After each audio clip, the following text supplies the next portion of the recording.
കൂട്ടുകാരെ, എല്ലാവർക്കും നിജൂസ് വേൾഡിൻ്റെ പുതിയൊരു വീഡിയോയിലേക്ക് സ്വാഗതം. എല്ലാവരും സുഖമായിട്ടിരിക്കുന്നെന്ന് വിശ്വസിക്കുന്നു. ഞങ്ങളിവിടെ സുഖമായിട്ടിരിക്കുകയാണ്. അപ്പോൾ എല്ലാവരും സന്തോഷത്തോടെയും ആരോഗ്യത്തോടെയും ഒക്കെ ഇരിക്കുക കേട്ടോ. ഓവുലേഷൻ കഴിഞ്ഞ് 2 ആഴ്ച സമയത്ത് നിങ്ങൾ ചെയ്യേണ്ടതും ചെയ്യാൻ പാടില്ലാത്തതുമായിട്ടുള്ള 10 കാര്യങ്ങളെ പറ്റിയിട്ടാണ് ഇന്നത്തെ വീഡിയോയിൽ സംസാരിക്കുന്നത് കേട്ടോ. ഒരുപാട് പേര് ചാനലിൽ ചോദിക്കുന്ന ഒരു കാര്യമാണ് എല്ലാം കൂടി ഉൾപ്പെടുത്തിക്കൊണ്ടുള്ള ഒരു വീഡിയോ ചെയ്യാനായിട്ട്. അതായത് നമ്മുടെ 2 വീക്സ് വെയിറ്റിംഗ് ടൈം ഉണ്ടല്ലോ ഓവുലേഷൻ കഴിഞ്ഞിട്ട്, ആ സമയത്ത് ശ്രദ്ധിക്കേണ്ട കാര്യങ്ങൾ. അപ്പോൾ നമുക്ക് വീഡിയോ സ്റ്റാർട്ട് ചെയ്യാം കേട്ടോ. ഓവുലേഷൻ കഴിഞ്ഞിട്ടുള്ള 2 ആഴ്ച സമയമാണ് നമ്മുടെ ലൂട്ടിയൽ ഫേസ് എന്ന് പറയുന്നത്. നമുക്ക് പ്രഗ്നൻസി ആകാനും അതുപോലെ ഇപ്പോൾ പീരിയഡ്സ് ആണെങ്കിലും നമുക്ക് ഉണ്ടാകുന്നത് ഓവുലേഷൻ കഴിഞ്ഞിട്ട് 2 വീക്സിനൊക്കെ ശേഷമായിരിക്കും. ഈ സമയത്ത് ശ്രദ്ധിക്കേണ്ട കാര്യങ്ങളിൽ ഏറ്റവും പ്രധാനപ്പെട്ട എന്നതെന്ന് പറയുന്നത് നമ്മൾ വിറ്റമിൻ മെഡിസിനുകൾ കൃത്യമായിട്ട് എടുക്കുക എന്നുള്ളതാണ്. ഒരുപാട് പേര് വിറ്റമിൻ മെഡിസിൻസ് എടുക്കാത്തവരുണ്ട്.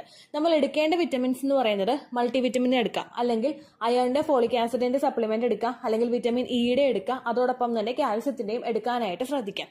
കുഞ്ഞിന്റെ വൈറ്റൽ ഡെവലപ്മെന്റിനും അതുപോലെ ഓവറോൾ നമ്മുടെ ശരീരത്തിലെ ബ്ലഡ് സർക്കുലേഷനൊക്കെ വർദ്ധിപ്പിക്കാനൊക്കെ വേണ്ടിയിട്ട് സഹായിക്കുന്നവയാണ് ഈ പ്രിനേറ്റൽ വിറ്റമിൻസ് എന്ന് പറയുന്നത്. ഇത് കൃത്യമായിട്ട് എടുക്കാത്തവർക്ക് നമ്മൾ പോലും അറിയാതെ തന്നെ കെമിക്കൽ പ്രഗ്നൻസി ഉണ്ടായി പോകുന്നതിനും അല്ലെങ്കിൽ ഏർലി സ്റ്റേജിൽ തന്നെ മിസ്കാരേജ് ഉണ്ടാകുന്നതിനും കാരണമാകുന്നു. പ്രിനേറ്റൽ വിറ്റമിൻസ് നമ്മൾ എപ്പോഴാണോ പ്രഗ്നൻസി ട്രൈ ചെയ്ത് തുടങ്ങുന്നത് അതിനേക്കാൾ ഒരു 3 മാസം മുൻപ് മുതൽ എടുക്കണമെന്നാണ് പറയുന്നത്. കാരണം ഇതിന്റെ ഡെഫിഷ്യൻസീസ് ശരീരത്തിൽ ഉണ്ടാവുകയാണെങ്കിൽ അണ്ടത്തിന് ക്വാളിറ്റി കുറവുണ്ടാവുന്നതിനും എൻഡോമെട്രിയൽ ലൈനിങ് കൃത്യമായിട്ട് വളരാതിരിക്കുന്നതിനും ഒക്കെ അത് കാരണമാവുന്നു. അതുപോലെ തന്നെ ഈ വിറ്റമിൻസ് ഒക്കെ പുരുഷനും എടുക്കുന്നത് നല്ലതാണ്. സെമന്റെ ഓവറോൾ ഡെവലപ്മെന്റിനും മോട്ടിലിറ്റി വർദ്ധിപ്പിക്കുന്നതിനും DNA ഫോർമേഷനും അതിന്റെ സ്ട്രക്ചർ കൃത്യമായിട്ട് വരുന്നതിനും ഒക്കെ ഈ വിറ്റമിൻസ് എടുക്കുന്നത് സഹായിക്കുന്നുണ്ട് കേട്ടോ. അപ്പോൾ ഓവുലേഷൻ കഴിഞ്ഞിട്ടുള്ള 2 ആഴ്ച സമയത്ത് നിങ്ങൾ വിറ്റമിൻസ് എടുക്കാനായിട്ട് ശ്രദ്ധിക്കുക. വിറ്റമിൻ എടുക്കണമെന്ന് പറയുന്നത് കൊണ്ട് മെഡിക്കൽ ഷോപ്പിൽ പോയി ഡയറക്റ്റ് ആയിട്ട് ആരും ഒരു മെഡിസിനും മേടിച്ച് കഴിക്കാതിരിക്കാം. നിങ്ങൾ അറ്റ്ലീസ്റ്റ് ഒരു ഡോക്ടറെ പോയി, ഇപ്പോൾ ഗൈനക്കോളജിസ്റ്റിനെ കാണാനായിട്ട് താല്പര്യമില്ലെങ്കിൽ നിങ്ങൾ പോയി ഒരു ഫിസിഷ്യനെ കണ്ടിട്ട് ഈ ഒരു മെഡിസിൻ എടുക്കുക. തൊട്ടടുത്തുള്ള ഫിസിഷ്യനെ കാണാൻ പോവുകയോ അല്ലെങ്കിൽ ഗവൺമെന്റ് ഹോസ്പിറ്റലിലാണെങ്കിൽ ഒരു ഫിസിഷ്യനെ പോയി കാണുകയോ, ഇൻ കേസ് നിങ്ങളുടെ അടുത്തൊരു ആശാ വർക്കർ ഉണ്ടെങ്കിൽ അവരെ സമീപിച്ച് പ്രഗ്നന്റ് ആകാനായിട്ട് നോക്കുന്നുണ്ട്, അതിനനുസരിച്ചുള്ള വിറ്റമിൻ മെഡിസിൻ തരാമോ എന്ന് ചോദിച്ചു കഴിഞ്ഞാൽ അവർ നിങ്ങൾക്ക് കൃത്യമായിട്ട് എത്തിച്ചു തരുന്നതാണ്. ഇങ്ങനെയും നിങ്ങൾ മെഡിസിൻ എടുക്കാനായിട്ട് ശ്രദ്ധിക്കുക. കാരണം നിങ്ങൾ പ്രഗ്നന്റ് ആകുന്ന ഒരു സ്ത്രീക്ക് വേണ്ട ഒരു ഡോസേജ് ഉണ്ട്. ആ ഡോസേജിലും അതുപോലെ തന്നെ എത്ര ന്യൂട്രിയൻസ് നിങ്ങൾക്ക് വേണമെന്നുള്ളതും ഒരു ഡോക്ടർക്കായിരിക്കും കൃത്യമായിട്ട് അറിയാവുന്നത്. എത്ര mg വേണമെന്നുള്ള കണക്കൊക്കെ ഒരു ഡോക്ടർക്കായിരിക്കും അറിയാവുന്നത്. അപ്പൊ അതുകൊണ്ട് അങ്ങനെ മാത്രം നിങ്ങൾ മെഡിസിൻ എടുക്കാനായിട്ട് ശ്രദ്ധിക്കുക കേട്ടോ. ഇൻ കേസ് നിങ്ങളുടെ കയ്യിൽ ഒരു ഡോക്ടറുടെ പ്രിസ്ക്രിപ്ഷൻ ഉണ്ടെങ്കിൽ ആ പ്രിസ്ക്രിപ്ഷൻ ഉപയോഗിച്ച് നിങ്ങൾക്ക് മെഡിസിൻ മേടിച്ച് കഴിക്കാവുന്നതാണ്. ഇപ്പോൾ ഒരുപാട് നാളുകളായിട്ട് കഴിച്ചിട്ട് നിർത്തിയവരുണ്ട്. പിന്നെ അഗൈൻ പ്രഗ്നൻസി സ്റ്റാർട്ട് ചെയ്ത് തുടങ്ങുമ്പോഴേക്കും നിങ്ങൾക്ക് ആ വിറ്റമിൻസ് എടുക്കാനായിട്ട് സാധിക്കും കേട്ടോ. ഈ കേസ് ശരിക്കും വരുന്നത് ഹസ്ബൻഡ് ഗൾഫിലോട്ട് പോയിട്ടുള്ള സ്ത്രീകൾക്കാണ്. ആ സമയത്ത് ട്രൈ ചെയ്തിട്ട് പ്രഗ്നന്റ് ആയിട്ടില്ല എങ്കിൽ നിങ്ങൾക്ക് ആ പ്രിസ്ക്രിപ്ഷൻ കയ്യിലുണ്ടെങ്കിൽ അത് കാണിച്ച് ഹസ്ബൻഡ് വരുന്നതിന് ഒരു 3 മാസം മുൻപൊക്കെ ട്രൈ ചെയ്യുന്നത് നല്ലതായിരിക്കും കേട്ടോ. അടുത്തതായിട്ട് നിങ്ങൾ ശ്രദ്ധിക്കേണ്ട കാര്യം, ഓവുലേഷൻ കഴിഞ്ഞിട്ട് 2 ആഴ്ച സമയത്ത് നിങ്ങൾക്ക് എത്രത്തോളം മനസ്സിനെ ഹാപ്പി ആയിട്ട് വെക്കാൻ പറ്റുമോ അത്രത്തോളം നിങ്ങൾ വെക്കുക. ഓരോ സന്തോഷമുള്ള കാര്യങ്ങൾ തേടി നിങ്ങൾ ഇങ്ങനെ നടക്കുക. അല്ലാതെ നിങ്ങളെ നെഗറ്റീവ് ആക്കുന്ന തരത്തിലുള്ള ഒരു കാര്യങ്ങളും നിങ്ങൾ ചിന്തിക്കാതിരിക്കുക. ഒരുപാട് പേരുണ്ട് ഫ്രണ്ട്സായിട്ട് ഓരോ കാര്യങ്ങൾ ഷെയർ ചെയ്തിട്ട് പറയുന്ന ഒരുപാട് പേരുണ്ട്. കഴിഞ്ഞ ദിവസം കൂടി ചാനലിൽ വായിച്ചിട്ടുണ്ടായുള്ളൂ. ആ കുട്ടിക്ക് പ്രഗ്നൻസി പോസിറ്റീവ് ആയിരുന്നു, സ്കാനും ചെയ്തു, ഡോക്ടർ കുഴപ്പമില്ലെന്ന് പറഞ്ഞു. പക്ഷെ ഏതോ ഒരു ഫ്രണ്ട് പറഞ്ഞു കൊടുത്തൊരു നല്ലൊരു ഇൻഫർമേഷൻ അല്ലാത്ത കാര്യം മനസ്സിലിട്ട് ആലോചിച്ച് കുഴപ്പിച്ചുകൊണ്ടിരിക്കുക. നമ്മൾ പ്രഗ്നൻസി സമയത്ത് നമുക്ക് ഹാപ്പിനെസ് തരുന്നത് ആരാണോ അവരുടെ ഒപ്പം ടൈം സ്പെൻഡ് ചെയ്യുന്നത്. ഹാപ്പിനെസ് തരുന്നത് ഏതൊക്കെ യൂട്യൂബ് ചാനലാണോ അവരെയാണ് നമ്മൾ ഫോളോ ചെയ്യേണ്ടത്. അല്ലാതെ ഇപ്പോൾ ടെൻഷൻ ആവുന്നുണ്ടെങ്കിൽ, സ്ട്രെസ് ആവുന്നുണ്ടെങ്കിൽ, അത് ഇവൺ എൻ്റെ ചാനൽ കണ്ടിട്ടാണെങ്കിൽ പോലും നിങ്ങൾ ആ ചാനൽ ആ സമയത്ത് കാണാതിരിക്കുന്നതാണ് കേട്ടോ നല്ലത്. മൂന്നാമതായിട്ട് ശ്രദ്ധിക്കേണ്ട കാര്യം, നമ്മൾ ഫിസിക്കലി ആക്റ്റീവ് ആയിട്ടിരിക്കാനായിട്ട് ശ്രദ്ധിക്കുക. ഓവുലേഷൻ കഴിഞ്ഞിട്ട് ഒരുപാട് പേർക്ക് ഒരുപാട് മിഥ്യാധാരണകളുണ്ട്. അതായത് ഇനി ഇപ്പം നടക്കണ്ട, കുറച്ച് നേരം ഒന്ന് റെസ്റ്റ് എടുക്കാം, അല്ലെങ്കിൽ ഇനി എന്തെങ്കിലും കുമ്പിട്ട് നിവർന്നു കഴിഞ്ഞാൽ പ്രഗ്നൻസി നഷ്ടമായി പോകും, അതുകൊണ്ടൊന്ന് ശ്രദ്ധിക്കാം. അങ്ങനെ ചിന്തിക്കുന്ന ഒരുപാട് പേരുണ്ട്. ശരിക്കും നമ്മൾ സെഡൻഡറി ആയിട്ട് എത്രത്തോളം നിൽക്കുന്നു അത്രത്തോളം നമുക്ക് ഇംപ്ലാന്റേഷൻ നടക്കാനായിട്ടുള്ള സാധ്യത അവിടെ കുറയുകയാണ് ചെയ്യുന്നത്. നമ്മൾ എത്രത്തോളം ഫിസിക്കലി ആക്റ്റീവ് ആണോ ആ സമയത്ത് നമ്മുടെ ശരീരത്തിലെ ബ്ലഡ് സർക്കുലേഷൻ കൂടും, നമ്മൾ ഉന്മേഷമുള്ളവരായിട്ടിരിക്കും, നമ്മൾ ഹാപ്പിനെസ് നമുക്ക് തന്നെ കിട്ടുകയും ചെയ്യും. അതുകൊണ്ട് നിങ്ങൾ ഫിസിക്കലി ആക്റ്റീവ് ആയിട്ടിരിക്കാനായിട്ട് ശ്രദ്ധിക്കാം. ഈ സമയത്ത് ബ്രീത്തിങ് എക്സസൈസും വാക്കിങ്ങും ഒക്കെ നിങ്ങൾ ചെയ്യുന്നത് നല്ലതാണ്. മറ്റുള്ള കൂടി എക്സസൈസുകൾ ചെയ്യുന്നതോ അല്ലെങ്കിൽ ഫെർട്ടിലിറ്റി എക്സസൈസ് ഒക്കെ ചെയ്യാനായിട്ട് നിങ്ങൾക്ക് പേടിയുണ്ടെങ്കിൽ നിങ്ങൾക്ക് എളുപ്പത്തിൽ ചെയ്യാൻ കഴിയുന്നവയാണ് ബ്രീത്തിങ് എക്സസൈസും അതുപോലെ വാക്കിംഗ് ഒക്കെ കേട്ടോ. അടുത്തതായിട്ട് നിങ്ങൾ വെള്ളം കുടിക്കുക. എത്രത്തോളം വെള്ളമാണോ നിങ്ങൾ ഓവുലേഷന് മുൻപുള്ള സമയം കുടിച്ചിരുന്നത് അതിനേക്കാളും 1 ലിറ്ററെങ്കിലും അല്ലെങ്കിൽ അറ്റ്ലീസ്റ്റ് 1/2 ലിറ്ററെങ്കിലും വെള്ളം നിങ്ങൾ കൂടുതൽ കുടിക്കാനായിട്ട് ശ്രദ്ധിക്കുക. ധാരാളം വെള്ളം കുടിക്കുന്നത് ഇംപ്ലാന്റേഷൻ നടക്കാനായിട്ടുള്ള സാധ്യതയെ വർദ്ധിപ്പിക്കുന്നുവെന്ന് പഠനങ്ങൾ സൂചിപ്പിക്കുന്നുണ്ട് കേട്ടോ. അഞ്ചാമതായിട്ട് നിങ്ങൾ ശ്രദ്ധിക്കേണ്ട കാര്യം 8 മണിക്കൂറെങ്കിലും നിങ്ങൾ ഉറങ്ങുക. മസ്റ്റായിട്ട് നിങ്ങൾ ഉറങ്ങുക. ഉറക്കത്തിന്റെ കാര്യത്തിൽ നിങ്ങൾ കോംപ്രമൈസ് വെക്കരുത്. ഏതൊക്കെ ജോലികൾ നിങ്ങൾക്ക് തീർക്കാനുണ്ടെന്ന് പറഞ്ഞാലും ഉറക്കത്തിന് നിങ്ങൾ ഇമ്പോർട്ടൻസ് കൊടുക്കണം. സ്ത്രീകളായാലും പുരുഷന്മാരായാലും അവർക്ക് കൃത്യമായിട്ട് ഉറങ്ങാനായിട്ട് സാധിക്കുന്നില്ലെങ്കിൽ അവരുടെ ശരീരത്തിലെ പല ഹോർമോൺ പ്രവർത്തനങ്ങളും അവിടെ കൃത്യമായിട്ട് നടക്കില്ല. അങ്ങനെ വന്നു കഴിഞ്ഞാൽ നിങ്ങളുടെ ശരീരത്തിൽ സ്ട്രെസ് ഹോർമോൺസിന്റെ പ്രവർത്തനം വർദ്ധിക്കും. സ്ട്രെസ് ഹോർമോൺസ് കൂടുകയാണെങ്കിൽ നിങ്ങളുടെ ഇംപ്ലാന്റേഷനെ അത് സാരമായിട്ട് തന്നെ ബാധിക്കും കേട്ടോ. ആറാമതായിട്ട് നിങ്ങൾ ശ്രദ്ധിക്കേണ്ട കാര്യം വെജിറ്റബിൾസ്, ഫ്രൂട്ട്സ്, മിൽക്ക്, നട്ട്, ഫിഷ് ഇതെല്ലാം നിങ്ങൾ ധാരാളം കഴിക്കാനായിട്ട് ശ്രദ്ധിക്കുക. ഒരുപാട് പേർക്ക് സംശയങ്ങളുണ്ട്. വെജിറ്റബിൾസ് കഴിക്കുന്നില്ല, ഇത് കഴിക്കാമോ അത് കഴിക്കാമോ എന്ന സംശയങ്ങളുണ്ട്. നിങ്ങൾ ഏത് വെജിറ്റബിൾ കഴിച്ചാലും ഈവൻ ഏത് ഫ്രൂട്ട് നിങ്ങൾ കഴിച്ചാലും അത് വളരെ കുറച്ച് മാത്രം നിങ്ങൾ എടുക്കുക.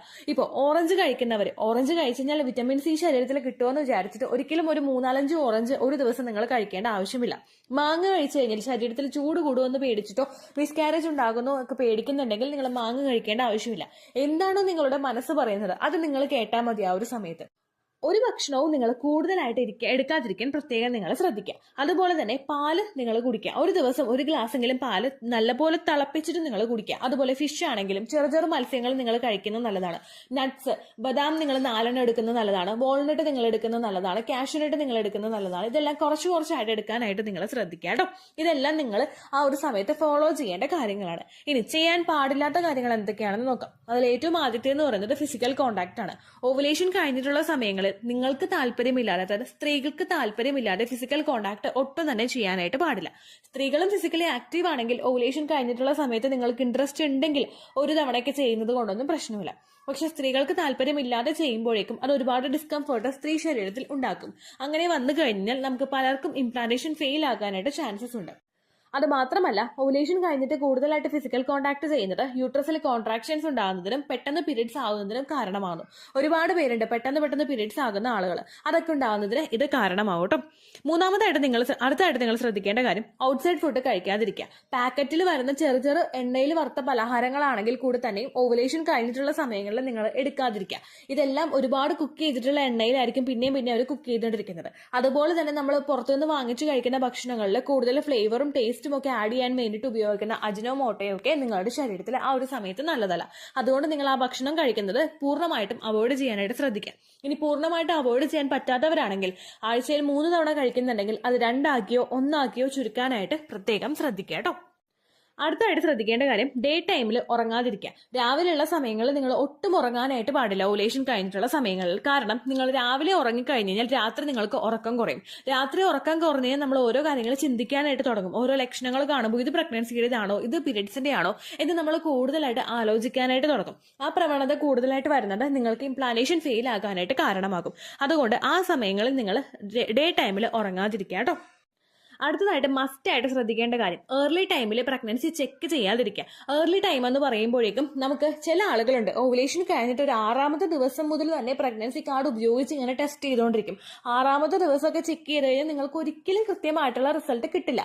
അപ്പോൾ നിങ്ങൾ എന്തായിരിക്കും ചെയ്യണേ, ഈ മാസവും പോയി എന്ന് തന്നെ നിങ്ങൾ വിചാരിക്കും. നിങ്ങൾ ടെൻഷൻ ആവാനായിട്ട് തുടങ്ങും, നിങ്ങൾ സ്ട്രെസ്ഡ് ആവാനായിട്ട് തുടങ്ങും. ഭർത്താവിനെ എങ്ങനെ ഫേസ് ചെയ്യും, ഭർത്താവിന്റെ വീട്ടുകാരെങ്ങനെ ഫേസ് ചെയ്യും, നാട്ടുകാരെങ്ങനെ ഫേസ് ചെയ്യും, ഇങ്ങനെ നിങ്ങൾ ഓരോന്നും ഇങ്ങനെ ചിന്തിച്ചുകൊണ്ടിരിക്കും. അത് നിങ്ങളുടെ മനസ്സിന് ഒരുപാട് ആശയക്കുഴപ്പത്തിൽ കൊണ്ടുതന്നെ എത്തിക്കും. അതുകൊണ്ട് പ്രഗ്നൻസി ടെസ്റ്റ് കിറ്റ് എപ്പോഴാണോ നിങ്ങൾ യൂസ് ചെയ്യേണ്ടത് അത് പ്രോപ്പർ ആയിട്ടുള്ള ടൈമിൽ മാത്രം നിങ്ങൾ യൂസ് ചെയ്യുക.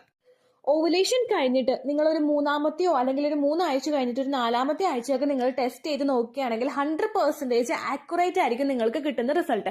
പ്രോപ്പറായിട്ട് അതിൽ പറഞ്ഞിട്ടുള്ള ഗൈഡ് ലൈൻസ് അനുസരിച്ചാണ് ടെസ്റ്റ് ചെയ്യുന്നതെങ്കിൽ പിന്നീട് ബ്ലഡ് ടെസ്റ്റ് ചെയ്ത് നോക്കേണ്ട ആവശ്യം നിങ്ങൾക്ക് വരില്ല.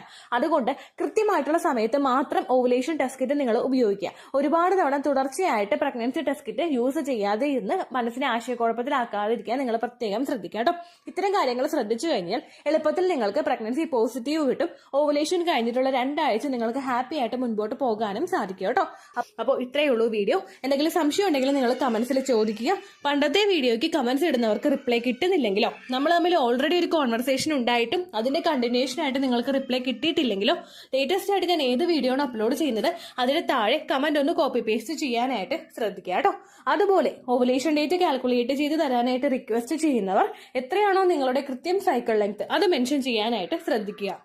സൈക്കിൾ ലെങ്ത് എന്നതുകൊണ്ട് ഉദ്ദേശിച്ചത് ഓരോ മാസവും എത്ര ദിവസം കൂടുമ്പോഴാണോ ബ്ലീഡിങ് വരുന്നത് അതിനെയാണ് കേട്ടോ ഉദ്ദേശിച്ചത്. അതായത് ജനുവരിയിൽ നിങ്ങൾക്ക് ഒരു 1-ാം തീയതിയാണ് ബ്ലീഡിങ് വന്നതെങ്കിൽ, ഫെബ്രുവരിയിൽ നിങ്ങൾക്ക് 2-ാം തീയതിയാണ് ബ്ലീഡിങ് വരുന്നതെങ്കിൽ, ജനുവരി 1-നെ ഡേ 1 ആയിട്ടെടുത്ത് ഫെബ്രുവരി 2 വരെ എത്ര ദിവസമുണ്ടോ അത് എണ്ണി പറയുന്നതാണ് സൈക്കിൾ ലെങ്ത് എന്നതുകൊണ്ട് ഉദ്ദേശിച്ചത് കേട്ടോ. ബ്ലീഡിങ് നടന്ന ദിവസം നിങ്ങൾ എടുത്താൽ മതിയാകും. സ്പോട്ടിങ് നടന്ന ദിവസം, അതായത് ചെറുതായിട്ടുള്ള ബ്രൗൺ ഡിസ്ചാർജോ ബ്രൗൺ കളറുള്ള സ്പോട്ടിങ്ങോ വന്ന ദിവസം നിങ്ങൾ എടുക്കേണ്ട ആവശ്യം ഇല്ല കേട്ടോ. അപ്പോൾ ഇതുപോലെ തന്നെ നിങ്ങൾ ശ്രദ്ധിക്കുക. സൈക്കിൾ ലെങ്ത് ചോദിക്കുന്ന സമയത്ത് എന്നാണോ ഡേറ്റ് അത് നിങ്ങൾ മെൻഷൻ ചെയ്യാതിരിക്കുക. അതായത് ചില ആളുകൾ ജനുവരി 16, ഫെബ്രുവരി 14 അങ്ങനെ പറയും. അങ്ങനെ പറഞ്ഞുകൊണ്ട് കാര്യമില്ല കേട്ടോ. അപ്പോൾ ഇത്രയേ ഉള്ളൂ വീഡിയോ. അടുത്തൊരു യൂസ്ഫുൾ വീഡിയോ ആയിട്ട് നമുക്ക് വീണ്ടും കാണാം. ബൈ.